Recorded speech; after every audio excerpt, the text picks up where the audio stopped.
our guest. You are the executive director of NextGen, correct? Cristina Tzintzún Ramirez, very happy to have you here. Thanks for having me. Very excited to talk to you.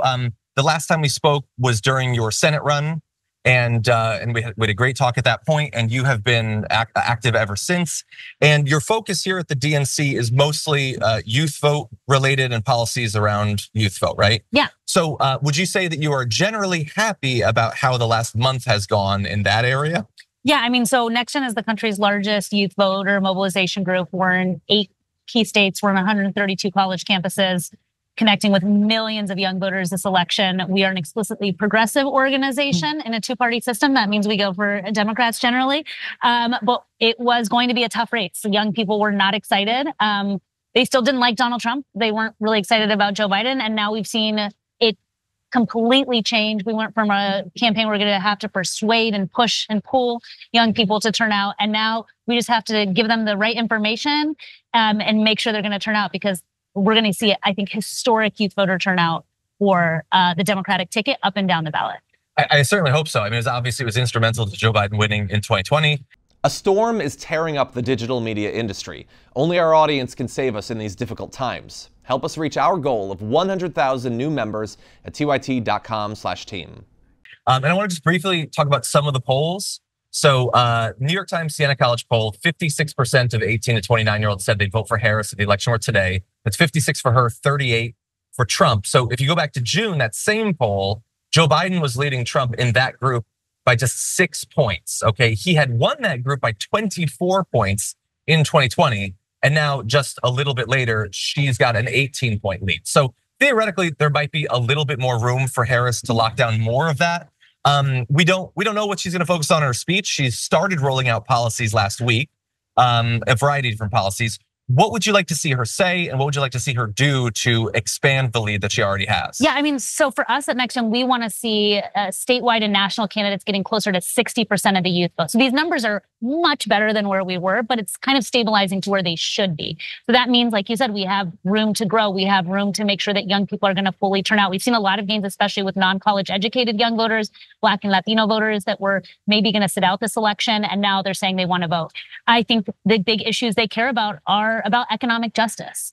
And I think one thing that Democrats sometimes have failed on is really owning, especially the Democratic Party has come a long way. When you talk about where the Democratic Party of the 90s was on taxing the rich, where they were on labor unions was not as strong as they should have been or could have been, on free trade, right? All of these things have shifted, and that's in huge part because young people have turned out in record numbers. And so, look, when we don't talk about the economy, we concede that to the right.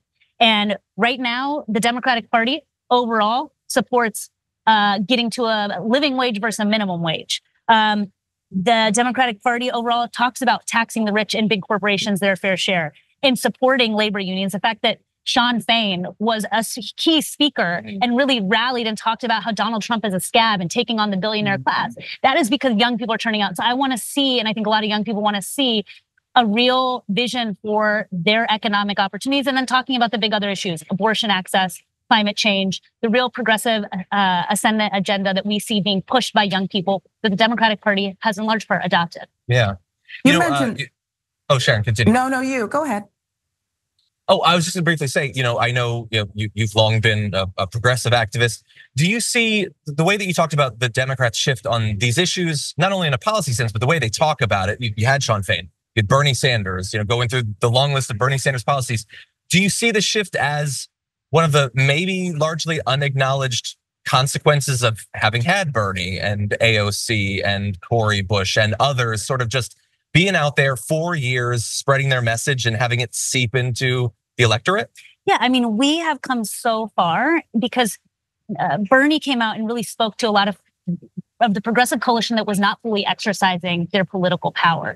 And Democrats were losing some of that working class space. And he spoke to people in the labor movement. He spoke and excited young people. He invested heavily in young Latinos, in particular in key states where people had said they don't really turn out. And that's how we got as far as he did. So I think the coalition that he built is something that the Democratic Party has built off of and also adopted and centered. Not all of the policies of the Bernie flank or the left flank of the Democratic Party, but much of it.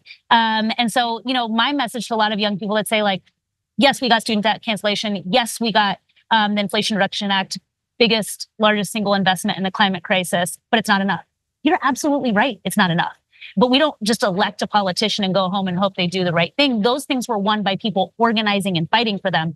And we've gotten a lot achieved very quickly.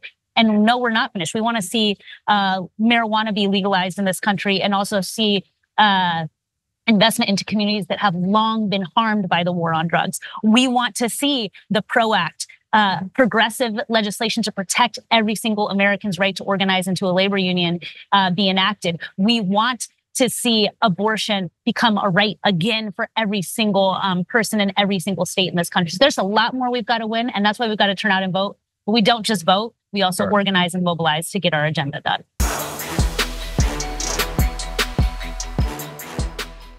Members make a difference here at TYT. You help make the show happen, and we see you in the chat with your loyalty badge. Click the join button to become a member today.